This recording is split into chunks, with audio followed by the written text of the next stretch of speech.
Bonjour à tous, donc je m'appelle David Smadja, je suis chef de service du laboratoire d'hématologie à l'hôpital Georges Pompidou à Paris. Je dirige également une équipe de recherche INSERM qui s'intéresse aux maladies vasculaires et aux maladies de la coagulation. Et je viens de sortir un livre qui s'appelle La République de la prévention, qui essaye de discuter des grands sujets de santé publique d'aujourd'hui en essayant d'apporter quelques réflexions sur notre système de santé aujourd'hui. Pourquoi écrire ce livre? Je pense qu'il arrive à un moment où, après la pandémie de Covid-19, j'ai eu envie de faire part de certaines expériences de ces dernières années. Le premier constat, c'est que quand j'ai commencé mon internat en novembre 2000, on était classé par l'OMS le premier système de santé au monde. Aujourd'hui, où mes fils ont à peu près l'âge que j'avais quand j'ai commencé mon internat, mais on n'est même plus dans les 10 premiers pays classés par l'OMS. Je crois que c'est une réflexion qu'on doit tous se poser, alors même qu'en France, on a des super équipes, on a un système de santé qui essaye de répondre et de soigner tout le monde, et il faut qu'on puisse le conserver. Et je crois qu'après la pandémie de Covid-19, pendant laquelle on a tous beaucoup travaillé, et moi à titre plus personnel, on a monté une équipe de recherche Covid-19, on a essayé de réagir à la pandémie, je crois qu'on a tous pu faire le constat, d'abord qu'on savait réagir, quand on avait une crise aiguë, mais qu'on avait aussi certainement des problèmes dans notre système de santé. Et un des points qui m'a certainement le plus marqué, c'est que, comme pour l'éducation, où on sait qu'on est le pays qui reproduit le plus les inégalités sociales, finalement, en santé, on était un peu dans la même idée, puisque quand on regarde une comparaison de la mortalité par le Covid-19 pendant la première vague et le niveau socio-économique, c'est les populations les plus défavorisées qui sont le plus morts du Covid-19. Et ça m'a un peu alerté et je me suis dit, c'est pas possible, il faut qu'on puisse essayer de réfléchir à pourquoi on en est arrivé là en France. Et c'est pour ça que j'ai eu envie de m'investir, notamment dans le think tank du laboratoire de la République, pour essayer de réfléchir pas juste à l'hôpital avec tous mes collègues entre professionnels de santé, c'était pour essayer de réfléchir avec des techniciens de la santé, des gens qui ont des parcours différents, mais aussi des décideurs publics, pour essayer de réfléchir tous ensemble à ce que pourrait être la santé du XXIe siècle. On voit partout dans les enquêtes d'opinion que la santé, ça reste la préoccupation numéro 1 des Français. Et je pense que, bien sûr, ce livre s'adresse à un public averti pour essayer de mettre dans le débat certains sujets de la santé. Il y a une partie du livre qui sont des propositions de réforme. Et il y a aussi une partie qui est plus la conséquence d'expériences que j'ai pu avoir ici à travers de l'expertise hospitalière, mais aussi de l'expertise universitaire, mais aussi à travers les voyages. J'ai la chance, avec ma casquette d'universitaire et de chercheur, d'avoir pu voyager dans le monde entier. J'ai vécu 2 ans aux États-Unis, où j'ai travaillé à l'hôpital pour enfants de Boston à Harvard Medical School, et où j'ai pu constater certaines choses qui font que le système américain est très différent du système français. Certaines choses bien, d'autres pas bien du tout, et c'est pour ça qu'il faut tant défendre le système français, mais aussi d'autres pays. Récemment, j'ai pu visiter les grands centres de prévention qu'il y a au Japon, et ça m'a fait réfléchir à notre système de santé, et notamment au sujet du livre qui est La République de la prévention. Comment on passe d'une stratégie curative à une stratégie plus préventive pour essayer de prévenir les maladies chroniques, mais aussi d'éviter que certaines maladies se compliquent également. Comme je vous l'ai dit, cette envie de faire un petit peu un état des lieux post-pandémie, des problèmes qui ont pu être exacerbés et mis en avant pendant la pandémie, où on avait une vraie urgence sanitaire. Et le deuxième point, c'est que de par ma spécialité, moi je dirige un laboratoire de biologie, et en fait on discute toute la journée avec des professionnels de santé de toutes les spécialités, et donc ça rend le métier très polyvalent, et avec des sujets très différents. Et d'ailleurs, dans mon équipe de recherche, on a de toutes les spécialités. On a des hématologistes, on a également des cardiologues, des chirurgiens cardiaques, des pneumologues, des chirurgiens cardiaques, des chirurgiens plastiques. Et donc, cette hétérogénéité, mais qui en fait fait une force, cet aspect très translationnel, ben, je pense qu'il se ressent aussi dans les idées et dans les différents aspects de la santé publique que j'ai pu développer dans ce livre. Aujourd'hui, quand on regarde nos dépenses de santé, on se rend compte que quasiment 3/4 des dépenses de santé, ça concerne les maladies chroniques. Ces maladies chroniques, par définition, c'est des maladies qu'on pourrait certainement, à minima, éviter si on avait des stratégies de prévention plus importantes. Aujourd'hui, il n'y a que 2% des dépenses de santé en France qui sont pour la prévention. Les pays nordiques sont plutôt à 8-10% que 2%. Et donc, je pense qu'on a un vrai changement de paradigme à avoir dans notre société, en France, pour essayer de prévenir les maladies chroniques, puisque on sait qu'on a un système, la sécurité sociale aujourd'hui est déficitaire, mais si on veut payer moins dans le soin pour des maladies chroniques, ben, il faut prévenir ces maladies. On est très bon pour soigner des maladies, ben, essayons d'éviter les maladies et d'être aussi bon sur l'aspect préventif. Et par exemple, dans le livre, j'essaye de donner un exemple de ce que les nouvelles technologies, notamment l'IA, comment l'IA pourrait participer à la prévention et aux soins de la vie de tous les jours.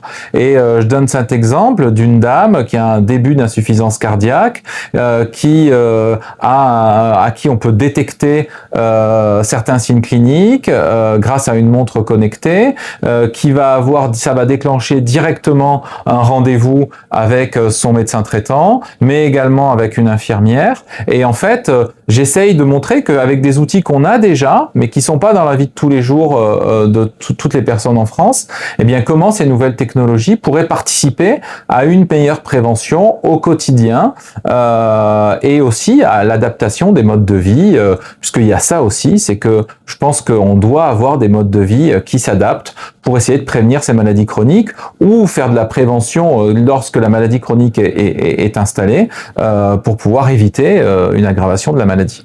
Je pense que l'expérience que j'ai pu acquérir sur cette vingtaine d'années à l'hôpital Georges Pompidou, mais aussi à travers mes voyages, fait que, en fait, de par ma spécialité où je rencontre beaucoup de monde, de par tous les professionnels de santé qui composent mon équipe de recherche, on a cet aspect multidisciplinaire et au-delà de cette expérience plus personnelle, je crois qu'aujourd'hui on se rend bien compte qu'on doit mettre en place des parcours de soins et donc on doit pouvoir tous travailler ensemble. Quand je dis tous travailler ensemble, c'est à la fois le public avec le privé, mais également les différentes spécialités.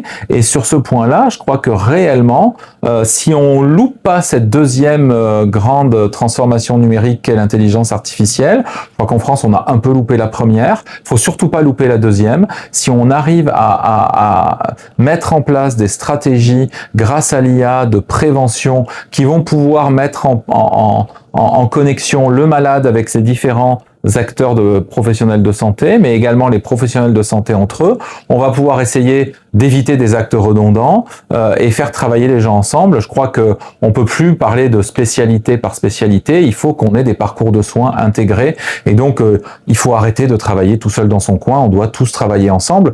Je donne notamment l'exemple des biologistes, qui est la profession que je connais le mieux, les Français ont un peu découvert cette profession du biologiste médical pendant la pandémie, avec la détection du SARS-CoV-2, et c'est une profession en pleine mutation, à double titre. Le premier, qui concerne vraiment la biologie privée, il y a plus de 4000 laboratoires de biologie en ville, et c'est une profession qui pourrait très bien être un acteur beaucoup plus important de la prévention, notamment dans la prescription de certaines analyses, mais également dans notamment puisque les patients tapent à la porte du labo de biologie médicale très souvent, et pourrait être un acteur qui pourrait avoir notamment accès à la vaccination. Les biologistes pourraient vacciner, comme le font les pharmacies d'officine, et devenir un acteur de prévention à tous les âges de la vie. Et une des propositions, là cette fois-ci avec ma casquette de président de syndicat des biologistes hospitaliers et hospitalo-universitaires, qu'on avait fait au ministère de la Santé, c'était de pouvoir que les biologistes médicaux fassent partie de la prévention aux différents âges de la vie, qui était une stratégie qui avait été mise en place par le gouvernement il y a quelques années. Donc le biologiste doit être un acteur de la prévention important en ville. La deuxième casquette du biologiste, c'est la casquette de l'innovation à l'hôpital, et cette innovation, elle se fait jamais tout seul. Et quand vous regardez les grandes innovations de ces dernières années en France, eh bien, il y a très souvent des biologistes, notamment en CHU, qui sont impliqués dans ces innovations avec des cliniciens dans chaque spécialité. Et c'est un acteur qui est important et qui est justement à cheval entre différentes spécialités, aussi bien pour l'innovation, mais qu'à l'avenir pour la prévention. Et c'est un métier qu'on doit pouvoir mettre en avant de par sa multidisciplinarité, de par les connexions qu'il peut avoir et son rôle pivot dans le système de santé publique aujourd'hui, aussi bien dans le public que dans le privé. Et en plus, si on regarde un peu ce qui se passe ailleurs, c'est un métier qui nous est envié à l'international. Moi, en hémostase, par exemple, je sais que les Américains nous envient beaucoup cette place du biologiste médical, aussi bien sur l'aspect prise en charge des malades, que l'aspect de ce rôle pivot qu'un biologiste a dans un hôpital. Et donc, il faut pouvoir mettre en avant et renforcer le rôle du biologiste dans les années à venir dans le système de santé et notamment dans la prévention.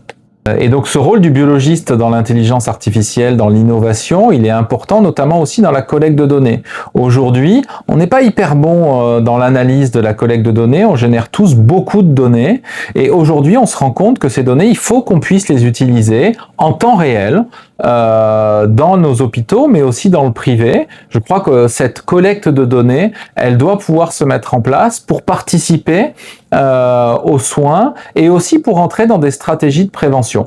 Je vous ai cité tout à l'heure un exemple dans le livre d'IA qu'on intègre très tôt dans la vie quotidienne pour détecter certains signaux, pour détecter certains paramètres et qui pourraient déclencher des rendez-vous. Mais on pourrait également se servir de toutes ces données qu'on collecte pour essayer de dépister certaines maladies. Il y a des travaux très intéressants qui sont publiés depuis quelques années, notamment en métabolomique. En métabolomique, il a été montré, il y a des papiers, il y a 2 papiers notamment dans Nature Communication, dans Nature Medicine, qui ont essayé de montrer que ces données de métabolomique, eh bien, elles pouvaient, dans des cohortes prospectives, prédire l'apparition de certaines maladies. Aujourd'hui, c'est quelque chose qui n'est absolument pas fait en routine clinique, cet aspect prédiction de la biologie sur le long terme, et c'est quelque chose que la collecte de données dans les hôpitaux, mais également en ville, pourrait permettre de mettre en place cette détection sur le long terme, de mettre des stratégies de prévention chez des gens qui auraient des facteurs de risque, qui seraient susceptibles de développer certaines pathologies. Ces travaux auxquels je pense de métabolomique ont des applications plutôt cardiovasculaires, mais on pourrait imaginer que la collecte de données nous permette de prédire de très nombreuses maladies à l'avenir. Et là encore, les biologistes ont un rôle dans l'aspect de générer des données. La radiologie est très concernée aussi. On parle souvent d'IA dans l'accompagnement au diagnostic ou à la prescription. On parle rarement d'IA dans cet aspect de collecte de données. Et je crois qu'il faut qu'on notre système de santé, on le réforme à la base, et c'est-à-dire que l'IA, elle doit pas juste venir aider et venir par-dessus le médecin, par-dessus le biologiste, par-dessus le radiologue. Elle doit être accompagnée, mais elle doit aussi ce qu'on appelle l'IA native, c'est-à-dire rentrer dans le quotidien, et donc on doit pouvoir s'en servir dès que le malade rentre pour orienter sur le court terme et sur le long terme. Alors, la santé au travail, c'est un point qui est extrêmement important, et je vais le coupler à un autre pan de la santé, qui est la santé scolaire.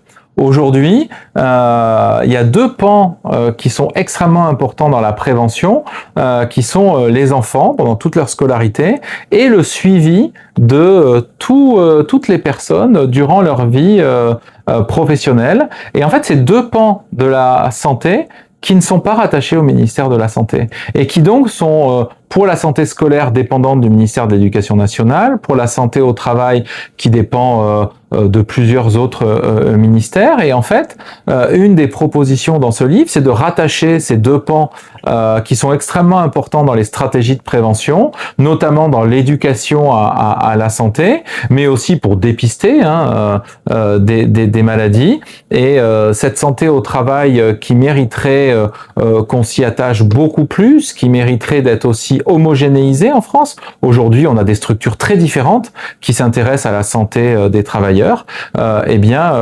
Je propose dans ce livre de les rattacher au ministère de la Santé et que ça fasse partie des grandes politiques de santé, de prévention, investir dans la santé au travail, dans la santé scolaire, pour pouvoir éduquer la population au risque, à certains risques de développer certaines maladies, mais aussi pouvoir suivre particulièrement les enfants, les travailleurs. On sait qu'aujourd'hui,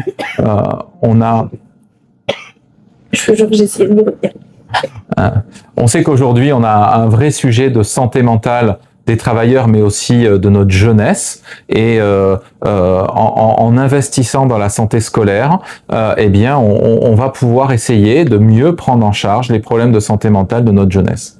À la fin du livre, je propose la création de ce ministère au spectre un petit peu élargi, qui serait un ministère de la Santé, des préventions au pluriel. Et j'insiste sur ce caractère pluriel de la prévention et de rattacher la jeunesse et le sport au ministère de la Santé.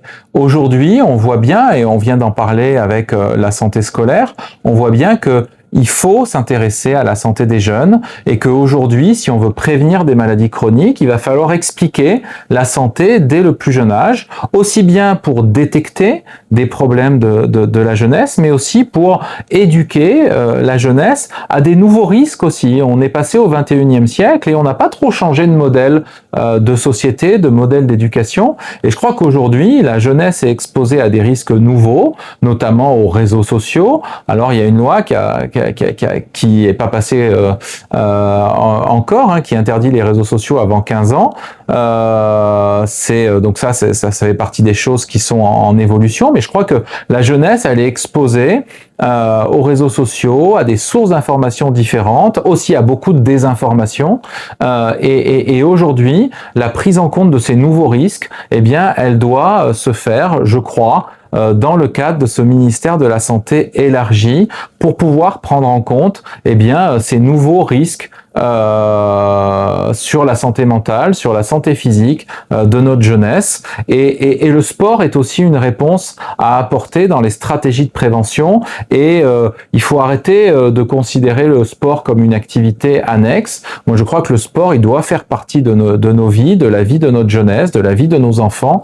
Et je pense que en mettant tout ça ensemble, on va pouvoir avoir une cohérence dans les stratégies de prévention au pluriel. Et c'est pour ça que j'insiste sur le prévention avec un S, et c'est comme ça que j'en suis arrivé à la conclusion qu'un grand ministère de la santé, des préventions de la jeunesse et du sport, avec un vrai focus sur la jeunesse, serait important. Et moi, je pense qu'un pays va bien quand sa jeunesse va bien. Quand la jeunesse, elle perd espoir, quand la jeunesse, elle se sent plus impliquée dans la société, quand la jeunesse, elle voit plus d'avenir dans la société, le pays va mal. Et je pense que si on s'intéresse, qu'on soigne et qu'on essaye d'éduquer à la santé notamment la jeunesse, on aura un pays qui ira mieux.